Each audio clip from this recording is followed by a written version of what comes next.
ఆంధ్రాలో IIT medical academy close చేశారు. So దానికి సంబంధించి ఈడుపుల గుల్ల ఐఐటి స్టూడెంట్స్ దీని గురించి ధర్నా చేస్తూ ఉన్నారు, ప్రొటెస్ట్ చేస్తూ ఉన్నారు. సో మనకు రాష్ట్రంగా మన ఆంధ్రాలో చూసుకుంటే మొత్తంగా 3 గురుకుల ఐఐటి మెడికల్ కాలేజెస్ అయితే ఉన్నాయి. దీంట్లో మనకి మెయిన్గా డాక్టర్ బిఆర్ అంబేద్కర్ గురుకుల్లో ఒకటి, ఐఐటి మెడికల్ అకాడమీ. సో దాంట్లో కృష్ణా జిల్లాలో ఒకటి, కర్నూలులో ఒకటి, తర్వాత గుంటూరులో ఒకటి ఉన్నాయి. కృష్ణా జిల్లాలో ఈడుపుల గల్లు, కర్నూలులో చిన్న టేకులు, తర్వాత వచ్చేసి గుంటూరులో అడవి తక్కెళ్ళ. సో సరే, పేర్లు అయితే కొంచెం మేబీ మిస్టేక్ అయి ఉండొచ్చు, correct me if I'm wrong. అది ఓన్గా ఏంటి అంటే ఐఐటి ఉన్న 3 వాటిలో కూడా ఒకటి క్లోజ్ అయిపోయింది గవర్నమెంట్ సంబంధించి. సో ఇప్పుడు పేద మధ్యతరగతి విద్యార్థులకి డెఫినెట్లీ ఐఐటి మెడికల్ కాలేజీలో కనీసం కోచింగ్ కూడా ఇబ్బంది అయ్యే పరిస్థితి ఉంటుందేమో.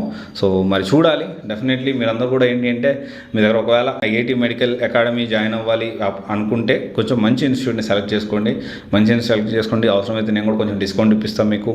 నిజంగా మీరు ఆర్థికంగా వెనకబడి ఉంటే డెఫినెట్లీ నేను సపోర్ట్ చేస్తాను. అంటే నాకు తెలిసిన ఇన్స్టిట్యూట్స్ ఉన్నాయి, వాటిల్లో మీకు నచ్చితే ఎంతో కొంత డిస్కౌంట్ ఇప్పించడానికి ప్రయత్నం చేస్తాను.